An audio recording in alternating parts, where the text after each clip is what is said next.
ಕೋಟಿ ಬಸವಾನುಯಾಯಿಗಳ ಪರವಾಗಿ ನಾನು ಕೃತಜ್ಞತೆ ಅರ್ಪಿಸ್ತೇನೆ. ಬಸವಣ್ಣ ಸಾಂಸ್ಕೃತಿಕ ನಾಯಕ ಎಂದು ಸರ್ಕಾರ ಘೋಷಣೆ ಮಾಡಿದ ಕೂಡಲೇ ನಾನು ಆ ಘೋಷಣೆಯ ಅನುಷ್ಠಾನಕ್ಕೆ ಸಂಬಂಧಿಸಿದಂತೆ ಮುಖ್ಯಮಂತ್ರಿ ಸಿದ್ದರಾಮಯ್ಯನವರಿಗೆ ಒಂದು ಸ್ಥೂಲ ಯೋಜನೆಯನ್ನು ಕಳಿಸಿದೆ. ಬರೀ ಘೋಷಣೆ ಕ್ರಮ ಕೈಗೊಳ್ಳುವ ಗೊತ್ತಿಲ್ಲ. ಈಗಂತೂ ಸರ್ಕಾರ ಬದಲಾವಣೆ ಆಗಿದೆ. ಆದರೆ ನನಗೆ ಒಂದು ಸಮಾಧಾನ ಅಂದರೆ ಬಸವ ಕಲ್ಯಾಣದಲ್ಲಿ ನಡೆಯುತ್ತಿರ್ತಕ್ಕಂಥ ನೂತನ ಅನುಭವ ಮಂಟಪದ ನಿರ್ಮಾಣ ಕಾರ್ಯ ಈಗ ಅಂತಿಮ ಹಂತದಲ್ಲಿರುವುದು ನನಗೆ ತುಂಬ ಸಮಾಧಾನ ಉಂಟು ಮಾಡಿದೆ. ಈ ನನ್ನ ಸಮಾಧಾನಕ್ಕೆ ಕಾರಣ ಎಂದರೆ ಆ ನೂತನ ಅನುಭವ ಮಂಟಪದ ಯೋಜನೆಯನ್ನು ಸಿದ್ಧಪಡಿಸಿದ ತಜ್ಞರ ಸಮಿತಿ ಅಧ್ಯಕ್ಷರಾಗಿದ್ದೆ.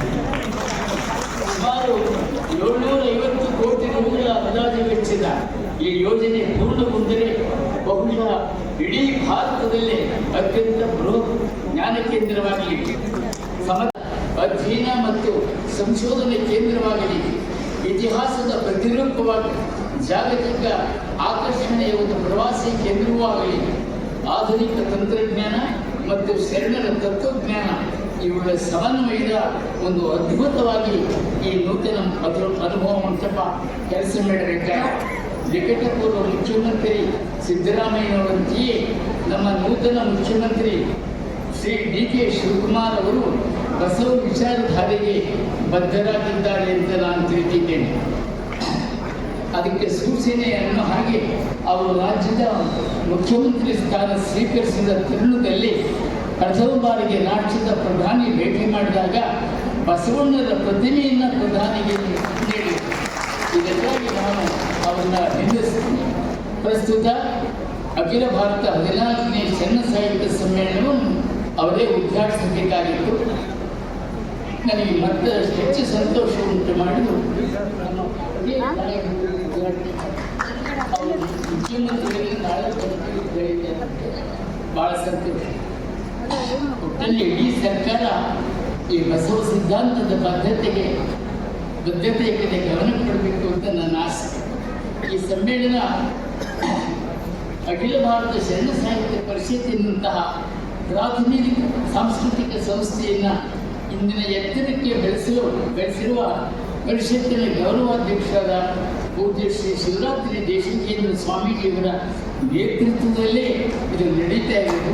ಹಾಗೆ ಸಿದ್ಧಲಿಂಗ ಮಠದ ಪರಮಯೋಗಿ ಪೂಜ್ಯ ಶ್ರೀ ಸಿದ್ಧಲಿಂಗ ಸ್ವಾಮೀಜಿಯವರೇ ಸಾನ್ನಿಧ್ಯ ವಹಿಸಿರುವುದು ನನಗೆ ಹರ್ಷ ಉಂಟು ಮಾಡಿತ್ತು.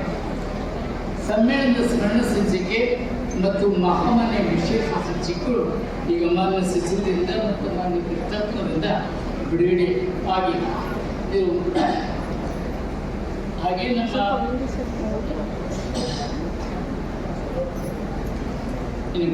ಕೊನೆಯ ಮಾತು ವಿಶೇಷವಾಗಿ ಶರಣ ಸಾಹಿತ್ಯ ಕ್ಷೇತ್ರದಲ್ಲಿ ಅನುಪಮವಾದ ಸೇವೆ ಸಲ್ಲಿಸುತ್ತಿರುವ ಪ್ರತಿಷ್ಠಿತ ರಾಷ್ಟ್ರೀಯ ಪ್ರಶಸ್ತಿ ಪುರಸ್ಕಾರ ಪಡೆದ ಡಾಕ್ಟರ್ ಸಿದ್ದರಾಮ ಬೆಲ್ದಾಳ್ ಅವರು ಬರಬೇಕಾಗಿತ್ತು.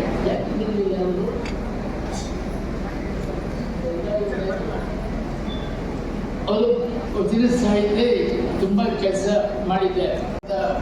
ಸಿದ್ದರಾಮ ಸ್ವಾಮಿ ಡಾಕ್ಟರ್ ಸಿದ್ದರಾಮ ಸ್ವಾಮಿ ಜ್ಞಾನಕಲ್ಲ ನಿಮ್ಮ ಅನುಭವಕ್ಕೆ ಮುಟ್ಟಿಲ್ಲ, ನಿಮ್ಮ ಮಾತುಗಳಿಗೆ ಬೆಲೆ ಕಟ್ಟಲಿಕ್ಕೆ ಸಾಧ್ಯವೇ ಅಕ್ಷರ ಸಾಧನೆ ಸದ್ಗುಣಗಳಿಗೆ ಸದಾ ಇರಲಿ ಎಂದು ಭಗವಂತನಲ್ಲಿ ಬೇಡ ಧನ್ಯವಾದಗಳು ಮತ್ತೊಮ್ಮೆ. ನಾನು ಈಗೇನು ಇವಾಗ ನಮ್ಮ ಸಮ್ಮೇಳನ ಅಧ್ಯಕ್ಷರು ಮಾತಾಡಿದ್ರು ಅದನ್ನು ನಾನು ಮೊದಲೇ ಎಲ್ಲ ಓದ್ಕೊಂಡು ಅದರಲ್ಲಿ ಅವ್ರು ಹೇಳ್ತಾರೆ, ನನಗೆ ಆ ಮುಕ್ತಾಯನವ್ರು ಹೇಳಿದ್ದಾರೆ, ಏನಪ್ಪ ಸುಮ್ಮನೆಗೆ ದಿನಗಳಿಗೆ ಸುಮ್ಮನೆಗೆ ಹೋಗಬೇಕಾದ್ರೆ ಅಂತ ಜಡದೇವಿ ಹೇಳಿದ. ನಾನು ಒಬ್ಬ ಜಡದೇವಿ ಅಂತ ಅವರು ಹೇಳಿದರು. ಯಾರೋ ನಮ್ಮ ಗೌರವ ಜೊತೆಯಲ್ಲಿ ಹೇಳಿದ್ರು, ನನಗೆ ಹಸಿರಿಲ್ಲದ ನಾನು, ಹಸಿರಿಲ್ಲದ ಮರ, ಎಣ್ಣೆ ಇಲ್ಲದ ಹಣತೆ, ನೀರಿಲ್ಲದ ಕೆರೆ, ಇದೆಲ್ಲ ಹೇಳ್ಬಿಟ್ಟು ಸಾಲದಕ್ಕೆ ಪಂಚಾಯತ್ನಲ್ಲಿ ಹೇಳು, ಅಯ್ಯ ನನಗಾಗಿ 95 ವರ್ಷ ಸವರಿದ್ದೇವೆ, ನಮಗೂ ಆಯಾಸವಾಗಿದೆ, ಈಗ ಸಾಕು ಎಂದು ಹೇಳಿದ್ರು. ನಾನು ಕೇಳಿದ್ದಾಗ ಒಂದು ಗುಪ್ತ ಸಭೆ ಸೇರಿ ನನ್ನ ವಿರುದ್ಧ ಸಂಚು ಮಾಡಿ ವಂಚಿಸಿ ಬಿಟ್ಟಿವೆ. ನಂಬ್ತಿರೋದನ್ನ ಖಂಡಿತ ನಂಬಕ್ಕಾಗಲ್ಲ. ಯಾಕೆ ಗೊತ್ತಾ, 1 ಅವರ್ ನಿಂತ್ಕೊಂಡು ಇಷ್ಟೊತ್ತು ತನಕ ನಿಮ್ಮನ್ನೆಲ್ಲ ಉದ್ದೇಶಿಸಿ ಮಾತನಾಡಿ ಆಯ್ತಾ, ಅವ್ರಿಗೆ ಕಿವಿ ಸ್ವಲ್ಪ ಪಂಚಾಯತಿಗಳಿಗೆ ಕಿವಿ ಸ್ವಲ್ಪ ಬಿಟ್ಟರೆ ಆ ಶಕ್ತಿ, ಸಾಮರ್ಥ್ಯ, ಯೋಚನೆ ಎಲ್ಲ ಇದೆ. ಆದ್ರಿಂದ ಒಳ್ಳೆ ಹಿರಿದಪ್ಪ ರಾಜ್ಯವನಿದ್ದರೆ ಒಲ್ಲೆ ಒಲ್ಲೆ. ನಿಮ್ಮ ಶರಣರ ಸುಳ್ಳುಡಿಯನ್ನು ಅರಗನಿಗೆ ಇತ್ತೊಡೆ ನಿಮ್ಮನ್ನೇ ಇತ್ತೆ ಕಾಣ ರಾಮನಾಥ ಅನ್ನುವ ಕೇರಳ ದಾಸಿಮಯ್ಯನವರ ವಚನವನ್ನು ಸ್ಮರಿಸಿಕೊಳ್ತಾ ಅವರೇ ಮತ್ತೊಂದು ವಚನದಲ್ಲಿ ಹೇಳ್ತಾರೆ, ಕಡೆಗೀರಿಲ್ಲದ ಬಂಡಿ ಹೊರಗೆಡೆಯದೆ ಮಾನ್ಪುಲೆ, ಕಡೆಗೀರು ಬಂಡಿಗಾಕಾರ. ಈ ಕಡುದರ್ಪ ಏನಿಲ್ಲ ಈ ಬಂಡಿಗೆ, ಮಾನವನ ಈ ಬಂಡಿಗೆ ನುಡ ಶರಣರ ನುಡಿ ಗಡಡವೇ ಕಡೆಗೀರು ಕಾಣ ರಾಮನಾಥ. ಈ ಎರಡು ಆದ್ಯ ವಚನಕಾರರ ವಚನಗಳು ಸ್ಮರಿಸಿಕೊಳ್ತಾ ಪರಮಪೂಜ್ಯರಾದ ಸುತ್ತೂರು ವೀರಸಿಂಹಾಸನ ಸಂಸ್ಥಾನ ಮಟ್ಟದ ಜಗದ್ಗುರುಗಳಾಗಿದ್ದ ರಾಜಗುರು ತಿಲಕ ಡಾಕ್ಟರ್ ಶಿವರಾತ್ರಿ ರಾಜೇಂದ್ರ ಮಹಾಸ್ವಾಮಿಗಳವರ ದಿವ್ಯ ಆಲೋಚನಾ ಗರ್ಭದಲ್ಲಿ ಉದಯಿಸಿದ ಶಿಶು ಈ ಅಖಿಲ ಭಾರತ ಶರಣ ಸಾಹಿತ್ಯ ಪರಿಷತ್ತು. ಶರಣ ಸಾಹಿತ್ಯವೆಂದರೆ ಇಡೀ ವಿಶ್ವಕ್ಕೆ ಕನ್ನಡ ನಾಡು ಕೊಟ್ಟಂತಹ ಒಂದು ಶ್ರೇಷ್ಠವಾದಂತಹ ಅನುಭವ ಸಾಹಿತ್ಯ.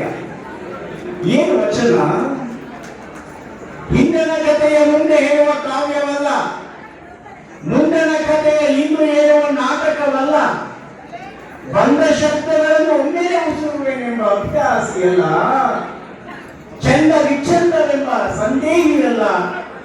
ಸೌರಾಷ್ಟ್ರ ಸೋಮೇಶ್ವರ ನಿಮ್ಮ ಶರಣರ ಅನುಭವದ ಬದಿಯೇ ಬೇರೆ.